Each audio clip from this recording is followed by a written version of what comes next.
pertama kali One K berkiprah ke dunia usaha, apakah itu uang pribadi dulu menggunakan atau dari pinjaman? Nah ini untuk saya pribadi, Aiman ya, untuk contohnya kalau misalkan orang lain beda prinsip juga nggak apa-apa. Ini kalau misalkan saya pribadi paling tidak boleh kalau untuk modal usaha itu pinjam. Oh.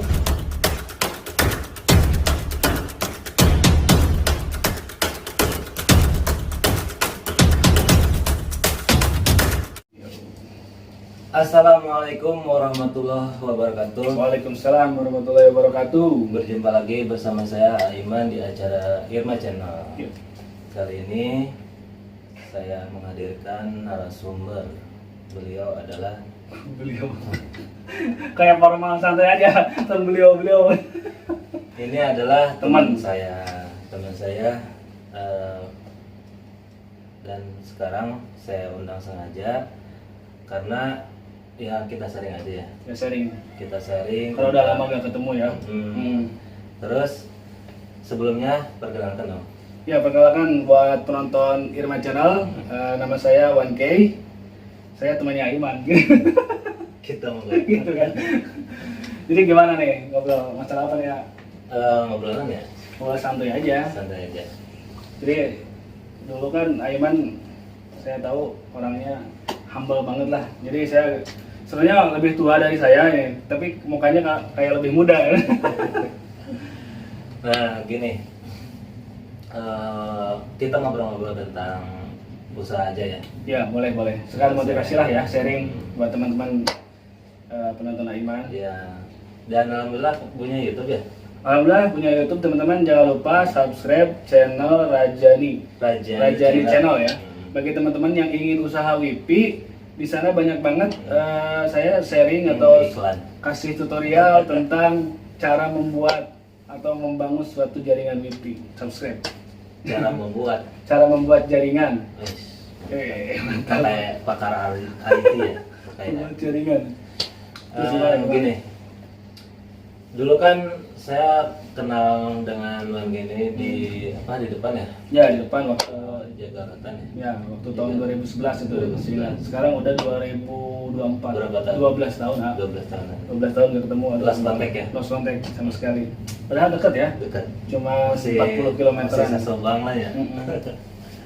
Nah, saya akan berbicara terkait usaha nih. Dari sana, dari Rotan ya. Saya kan langsung nih.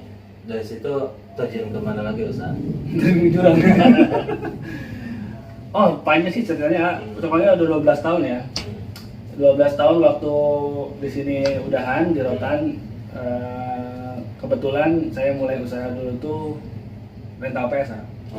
Rental PS karena masih rame-rame dulu, anak-anak kan ngegame gitu kan. Sama juga jualan pulsa. Pokoknya yang lagi ngehits tahun 2011-an itu ya kalau nggak pulsa ya main PS. 2011 itu. Dulu banget ya. Dulu banget gitu kan. Jadi yang tongkrongan anak-anak itu ya kalau nggak pulsa pasti wajib punya pulsa. Kayak sekarang kan punya kuota kan ya. Dulu mau pulsa kan sama PS. Ya itu aja usaha. Dari situ diambil kesempatan ya. Ambil kesempatan. Jadi saya itu kalau misalkan buka usaha WIPI selalu ngikutin tren sih sebenarnya. Oh gitu. Jadi apa nih tren saat ini atau tahun ini atau era ini gitu kan. Dulu kan masih pulsa sama rental PS tuh masih seru. Jadi ya itu kan peluang usahanya. Untuk zaman sekarang WIPI, ya saya terjun juga di usaha WIPI. Ikuti zaman. Nah dari WIPI itu penghasilan berapa? Untuk awal apa untuk sekarang? Untuk awal aja. Sebenarnya untuk awal itu berat sih ya sebenarnya. Berat. Karena yang utama itu dalam usaha WIPI itu legalitas. Itu wajib teman-teman ya. Jadi teman-teman yang ingin usaha WIPI usahakan pakai ISP yang legalitasnya boleh di-share kembali. Tidak seperti contohnya plat merah. Ya, kalian berlangganan plat merah itu wajib tidak boleh di-share kembali ya. Oh gitu. Ya, yang itu pelanggaran. Ya, yang BUMN itu yang plat merah BUMN itu gak bisa di-share lagi. Jadi buat teman-teman yang ingin usaha WIPI, usahakan legalitas. Itu sih yang paling berat sih sebenarnya. Makanya untuk pertama penghasilannya itu walaupun gini ya, 50-50 juga udah bagus ya. Betul. Jadi kalau modal sama yang kita keluar, yang kita hasilkan udah sama aja, itu udah bagus untuk awal. Untuk awal. Untuk awal. Karena untuk usaha WP itu selain promosi, juga kualitas kita harus bisa. Minimal bagi teman-teman yang ingin usaha WP, tahulah dulu ya. Tahu dulu ini WP itu gimana pengoperasiannya, bagaimana cara menggunakannya, bagaimana cara settingnya. Makanya kalian subscribe channel Rajani. Pasti kalian harus bisa. Rajani channel. Rajani channel ya. Nanti ada linknya, sertakan di deskripsi. Terus itu modalnya pinjam pertama usaha, pertama kali 1K berkiprah ke dunia usaha. Apakah itu uang pribadi dulu menggunakan atau dari pinjaman? Nah ini untuk saya pribadi, Aiman ya. Untuk ketolnya kalau misalkan orang lain beda prinsip juga nggak apa-apa. Ini kalau misalkan saya pribadi paling tidak boleh kalau untuk modal usaha itu pinjam. Gitu. Garis bawah ya, paling tidak boleh dan tidak diperuntukkan. Gitu. Ya, soalnya kenapa? Untuk prinsip saya itu lihat dari pengalaman. Ini tadi gak diceritain ya, waktu kita ngobrol. Orang tua saya itu pedagang. Pedagang, dia modalnya tetap pinjam di bank-bank keliling itu ya. Itunya maju, rame lah ya. Iya. Tapi uangnya nggak ada. Nah ini saya sebenarnya kalau misalkan saya sekolah belajar matematika, ini nggak logis tuh. Nggak logis lah. Modal pinjam, dagangan rame, kok duit nggak ada. Gitu kan. Ini di mana yang salah? Nah, ternyata kalau untuk saya pribadi karena melihat dari orang tua saya seperti itu, kok jangan-jangan di modalnya nih. Modalnya nggak boleh pinjam nih, coba. Nah, saya praktekkan, nggak pinjam. Alhamdulillah. Ini tuh pribadi ya. Silakan buat yang lain juga terserah sih itu mah. Bebas berpendapat lah. Silakan sertakan di komentar Aiman ya. Kalau misalkan kalian punya solusi lain selain pinjam, silakan di komentar. Oke. Untuk pemirsa. Nah, dari situ ya, dari usaha tadi PS ya. Ya, rental PS. WP. Rental PS ke WP sekarang. Berkembang. Untuk PS kan sekarang saya sudah tutup awal ya. PS itu. Jadi gini ya, kenapa saya punya modal tadi kan? Karena saya jual dulu PS nih. Saya kan bisnis rental PS dulu, saya jual semuanya, saya ganti ke usaha WP. Nah, gitu nanti. Nah sekarang usaha WP lagi berkembang, saya beli lagi PS, usaha PS lagi, gitu. Kan modalnya gak pinjam. Nah, Gitu. ya maksudnya harus ada yang dikorbankan. Nah itu, harus dikorbankan karena kita lihat dulu aja. Kalau misalkan ini udah gak rame nih, kalau dipertahanin juga mau jadi apa kan? Kalau PS semakin lama kan semakin murah. Iya. Jadi kayak kalau misalkan makin lama makin murah kan cepet-cepet jual, saya ganti usaha yang lain. Nah di situlah modalnya gitu. Itu berarti terus berkembang ya? Ya kalau WP sih sekarang masih berkembang. Masih berkembang. Masih terus berjalan. Banyak peminat pelanggan. Alhamdulillah lah gitu. Alhamdulillah. Karena sekarang itu kebutuhan. Itu hampir jadi kebutuhan primer itu WP. Oh gitu. Saya ya, pengalaman lucu nih. WP mati 5 menit, jangan 10 menit aja lah. Itu udah banyak lah yang nge-WA gitu. Komplain gitu. Itu berarti WP itu sebagai kebutuhan yang wah susah dihilangkan. Oh gitu. Data lah ya, internet maksudnya gitu.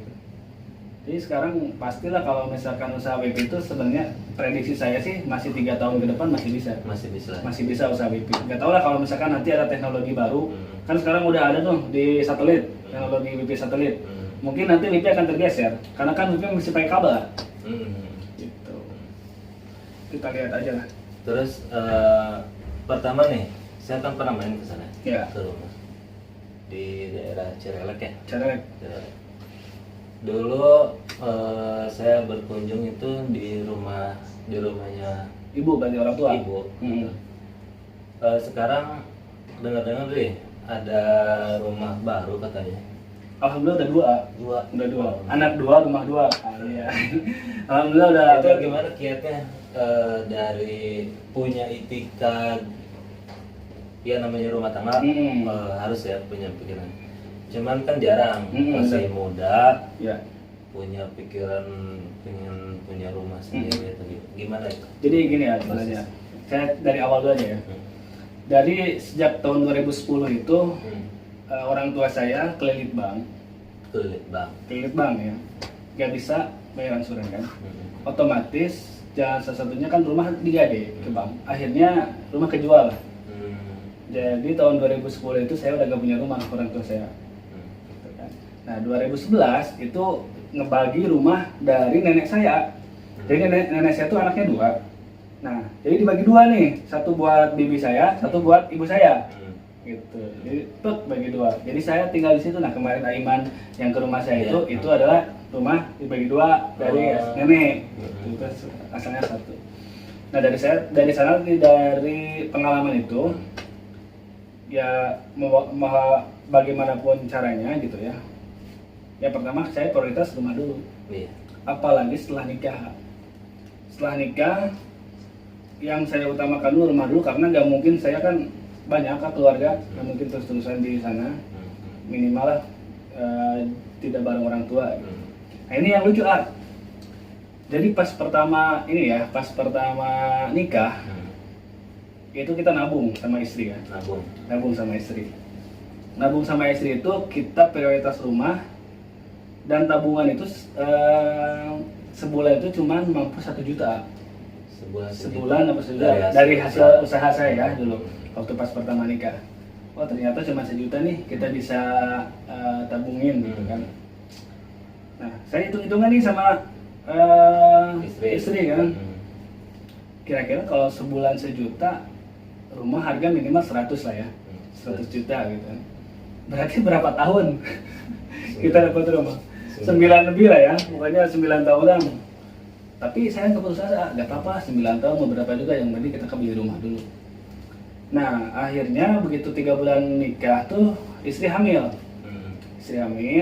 Teruslah berjalan nyampe anak umur 1 tahun saya masih nabung. Nah pokoknya sekitar berarti dari nikah sampai anak umur 1 tahun itu sekitar 2 tahun lah, 2 tahunan lah saya nabung ya. Nah rencana Allah beda lagi ya. Apa tuh? Di antara 2 tahun itu ternyata tidak sebulan 1 juta. Bulan pertama 1 juta, bulan berikutnya 2 juta, 3 juta. Oh kok ini gampang banget cari uang sekarang gitu kan. Di dalam hati gitu. Akhirnya pas anak umur 1 tahun kebelilah rumah. Alhamdulillah. Itu rencana Allah itu lebih indah di luar dari prediksi. Tapi tetap kita kan mengikhtiarkan dulu kan. Jadi rencana Allah itu lebih indah tuh benar asli itu. Umur 1 tahun saya masih ingat banget ketika anak pas ulang tahun gitu kan, rumah ada. Nah kita kembali lagi ke laptop. Jadi dari situ usaha terus. Ini motivasi juga untuk teman-teman ya. Tadi yang disampaikan bahwa ingin maju dalam usaha itu yang pertama apa? Ikhtiar ya. Ikhtiar. Terus yang kedua usahakan jangan pinjam. Nah itu mungkin setuju kali ya. Aiman setuju sama saya jangan pinjam. Kalau saya sih setuju. Kan teman-teman gak setuju nih banyak. Silakan komen kenapa gak setuju. Silakan. Gak tahu ya pokoknya saya kan lihat dari pengalaman tadi orang tua saya. Oh ini kenapa rame? Tapi kok uangnya nggak ada gitu. Sampai kan rumah kejual. Gitu sih. Kalau cita-cita nih ngomongin cita-cita. Ke depan. Enggak, dari awal. Dari kan awal. Kalau kecil ya suka ditanya sama kecil. teman-teman sama orang tua kadang ya. Walaupun itu hanya main-main gitu ya. Karena kebanyakan orang selalu nanya cita-cita. Apa sih cita-cita? Nah, ini lucu sih sebenarnya. Cita-cita berubah-ubah, Kak. Berubah-ubah. Kalau dari kecil tuh dia jadi pilot. Dari kecil dia jadi pilot. Sama. Jadi pilot, kita tahu lah. Jadi pilot. Terus ya setelah masuk sekolah, waktu itu SMP lah ya kalau misalnya. Cita-cita tuh sederhana. Pengen masuk pabrik, terus dapat gaji di pabrik. Udah. Itu cita-cita waktu sekolah SMP. Waktu SMA beda lagi ceritanya. Yang paling lucu itu waktu SMA itu digambar. Jadi nih saya keluar sekolah 2000 berapa ya? 17 kalau saya. 2017. Nanti tuh setelah 2017 saya mau kerja dulu di sini. Setelah kerja saya mau kuliah nih di sini. Setelah kuliah saya kerja di bagian ini, bagian saya digambar. cita-cita itu waktu SMA digambar. Set. Akhirnya keluarlah SMA, masuk dunia kerja. Kerja saya pernah di pabrik dulu waktu keluar SMA teh sebentar cuma 6 bulan kerja di Karawang. Di sana, wah kok gini dunia kerja. Ini cita-cita waktu SMP masuk pabrik dapat gaji, udah gitu terus simpel. Pas masuk kerja nih, kok Allah dikasih nih, ini cita-cita kamu waktu SMP. Allah kasih langsung kerja di pabrik. Kok bete? Mulai jam 7, jam 5, wah kok gini-gini terus. Nggak, jadi yang saya rasakan ya, nggak tahu kalau orang yang kerja di pabrik, bukan menghinakan orang kerja di pabrik, garis bawah dulu. Ini yang saya rasakan kerja di pabrik teh, oh kok keinginan saya itu nggak tersampaikan. Jadi motivasi saya waktu muda tuh menggebu-gebu pengen jadi ini. Kok di pabrik itu saya stuck. Cuman bergelut dengan aktivitas seperti itu, tidak bisa kemampuan diri itu nggak bisa tersalurkan gitu. Mau jadi apa, mau jadi. Akhirnya keluar, pengen jadi pengusaha ya. Pengen jadi pengusaha, bangkrut terus, jualan bajigur pernah, jualan kaos nggak ada, uang nggak ada pernah. Pokoknya seru lah waktu muda gitu kan. Terus dicoba usaha yang lain, apapun gitu. Yang penting dapat uang, yang penting prinsip saya keluar dari sekolah itu gak minta lagi sama orang tua, karena lihat kondisi orang tua lah, masa beban terus. Karena orang tua di kita itu ekspektasinya tinggi kepada anak. Jadi anak tuh kalau pandangan saya, anak tuh aset disebutnya. Padahal bukan. Anak tuh harus dijaga kan. Aset itu maksudnya bisa dipekerjakan, gajinya ke orang tua kayak gitu. Nah di sana saya bebannya kan di sana. Minimal kalau misalkan saya gak ngasih sama orang tua, minimal saya nggak minta lah. Waktu pertama muda lah gitu. Gitu. Jadi makanya waktu dulu lah. Makanya dulu juga waktu sampai sekarang kan nggak ngerokok nih ya. Karena itu bukan karena nggak mau ngerokok dulu, dikecengin dulu sama teman, karena nggak kebeli. Gitu. Jadi jangan kan buat rokok gitu kan, buat makan juga susah. Gitu. Jadi akhirnya ya udah gak ngapain ngerokok gitu. Sampai dikecengin ya udah gak apa-apa. Ya emang setuju saya juga tentang merokok ya. Selain bisa hemat mungkin ya, yang kedua kesehatan terjaga. Nah, ngomongin tentang usaha tadi ya, yang dijalani setelah ditempuh beberapa kali usaha, dan itu dijadikan pengalaman mungkin ya. Pengalaman sangat berharga. Pengalaman bagaimana cara, dan sesuatu juga apapun juga itu pasti ada ilmunya. Dari sana ada hikmah, ada ilmu ya. Di sana kan setiap kegagalan ada kegagalan dan kesuksesan itu kan diambil ya, hikmahnya, ilmunya. Jadi untuk kedepannya lebih baik ya. Nah, masalah kendala yang pernah ditemui di pengalaman 1K itu apa sih? Kalau kendala itu beragam, Pak. Berbeda usaha beda kendala lagi kan. Tadi kalau misalkan dari sekarang WIP ini kendala mungkin masalah storan mandek. Ya, dari pelanggan gitu kan. Itu kalau menurut saya salah satu kendala ya. Karena bagaimana kita bisa di sini juga belajar bagaimana kita bisa menagih utang, tapi orang yang ditagih itu merasa dia tersakiti. Saya masih belajar sampai sekarang itu bagaimana caranya menagih utang, tapi orang yang diutang itu nggak sakit hati. Itu susah banget. Kita tersinggung, minimal nggak tersinggung. Itu saya masih belajar buat rangkai katanya. Pokoknya saya masih belajar lah. Itu sih kendala. Ya, besaran saya ya kepada yang berhutang, ya. Terserah. Pada yang berhutang, tanggung jawablah. Kita kan sudah menikmati apa keinginan kita dari orang tersebut gitu kan. Ya setidaknya kita berjanji misalnya 1 hari dibayar, itu harus cepat-cepat. Kasihan soalnya orang tersebut yang menghutangkan itu mungkin sangat membutuhkan gitu ya. Tapi saya justru senang sih ya sebenarnya. Senangnya gimana? Jadi gini, kalau misalkan ada yang berhutang, itu misalkan kita memberi jangka waktunya lagi. Yang saya tahu itu justru kita dapat pahalanya. Jadi kalau misalkan ada yang berhutang, saya gini ya, kalau misalkan ada yang ditagih nih, waktunya setoran, nanti ya 2 hari lagi, saya malah senang sebenarnya. kalau misalkan udah ketutup storanya. Ini kalau misalkan ini pribadi ya, kalau misalkan udah ketutup storanya, oh storan tutup nih, udah bayar ke pusat. Tenang lah ya. Tenang kan? Nah ini ada orang yang posisinya masih gak punya uang lah, 2 hari lagi ya. Nah 2 hari saya chat lagi, besok ya. Itu justru saya senang nggak? Karena setiap kita memberi jangka waktu kepada pelanggan atau kepada yang berhutang maksudnya, itu kita jadi pahala katanya. Yang saya tahu sih itu. Kalau tidak sampai membayar, Kalau tidak sampai membayar saya putus.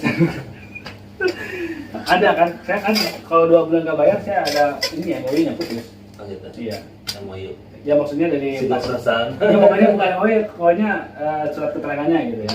Jadi kalau misalkan 2 bulan nggak bayar, ya Memang sih harus itu. iya. Soalnya untuk peringatan. Peringatan. Dan bagaimanapun kita kan usaha, ya. Ya modal kan. Pertama modal, yang pertama Perawatan. gimana usaha kita tetap berjalan. Gitu. Iya. Tetap terus berjalan, saling menghargai. Siap. Nah terus dari kan nikah ya. Ya nikah. Tinggal di rumah Orang tua dulu. orang tua dulu. Sekarang punya rumah, alhamdulillah ya. Bahkan saya lihat kemarin ada rumah lagi itu. Iya. Maksudnya baru gimana dibangun itu. Itu maksudnya gimana? Jadi gini ya. Rumah yang sebelumnya? Rumah yang sebelumnya nanti kan saya mau sekarang lagi sebenarnya merintis PS lagi. Buka usaha PS dan nanti itu buat kafe lah, isinya buat anak-anak nongkrong kan. Jadi kalau misalkan dibarengin sama rumah pribadi, takutnya kita nggak punya privasi gitu. Oh iya. Ya makanya saya beli rumah, bikin sih sekarang bukan beli, dulu beli, sekarang bikin rumah lagi, jadi supaya nggak ini tempat usaha khusus di satu rumahnya gitu kan. Nanti kan buat teman-teman juga yang bikin konten, nanti saya bikin studio YouTube gitu ya gitu. Kedepannya lah mudah-mudahan. Ya, alhamdulillah ya. Jadi disediain tempat itu ya karena kebutuhan karena kita. Ya nanti kan buat usaha PS lagi nanti, khusus lagi nanti di satu rumahin gitu, ya bergabung.